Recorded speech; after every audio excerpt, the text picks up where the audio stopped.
Being an extremist is actually good for you.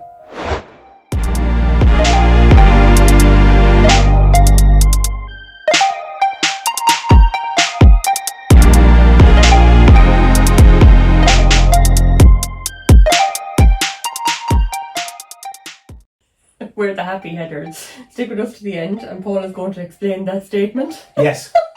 I've been thinking about this.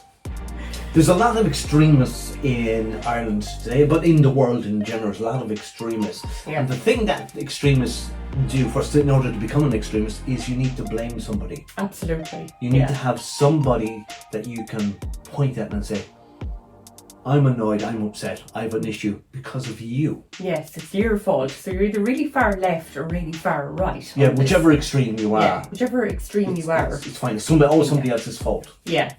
And that makes you feel really validated. You know, like, it does, because because you can be a bit of a prick or you can just be a grumpy git, and you validate how you are by blaming somebody. Mm-hmm.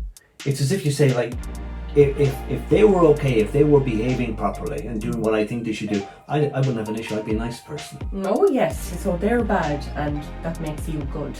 You know? Yeah. But the thing is that you will find that extremists, they have a lot of their own issues anyways, going back years. They can be angry, resentful people. Yeah. And instead of taking responsibility for being that way themselves and saying, well, I need to sort this out and go through my stuff and resolve it, they kind of go, no, it's nothing to do with me, it's got to do with the way you are.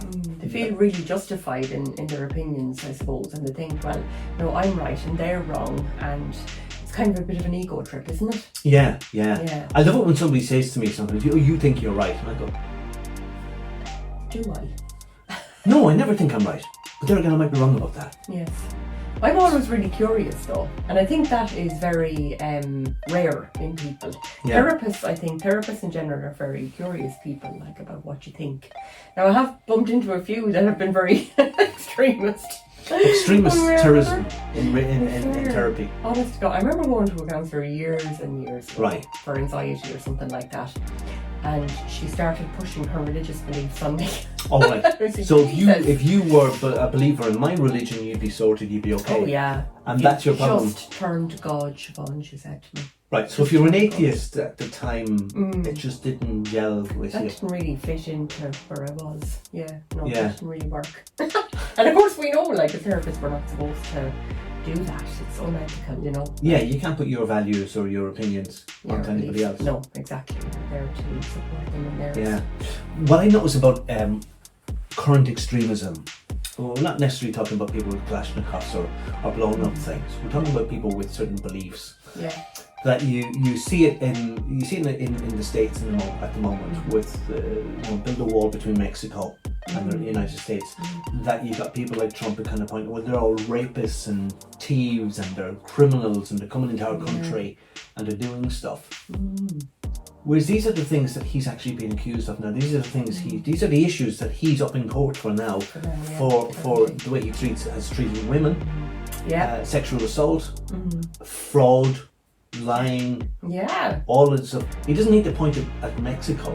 For that, no, because loads of builders did work for him when he was a developer, and he didn't pay them and stuff. You know, I mean, that's bad. It's very hypocritical. Yeah. But when you're encompassed in this bubble of extremism, you don't see, you're not thinking. And even in Ireland, we got a lot of people who said, well, look at all the people coming in and they're causing the problems in the country. It's not them. Not at all. It's the government that are ill prepared for this or not doing what needs to be done. There's a lot of communities. And there's bad people in every walk of life. Oh, yeah. Like, it doesn't. There was bad people in Ireland before anybody came into it. Absolutely. Lots of them. Like, most of the crimes are committed here by locals. Locals, exactly. It's our own. We've our own. We're homegrown criminals. We do, yeah. Real good ones, like.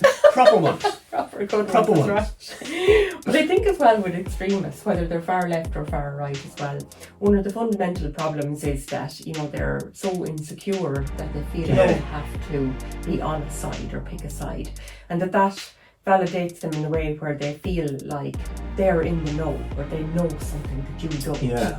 You know, they're privy to this information that, you know, far rights don't have. You know, they're being brainwashed by conspiracy. That. The far lefts are being brainwashed by this. You know? So, yeah, I think it feeds into that insecurity or that need to know. But you know what I look too, they talk about like you can't trust mainstream media.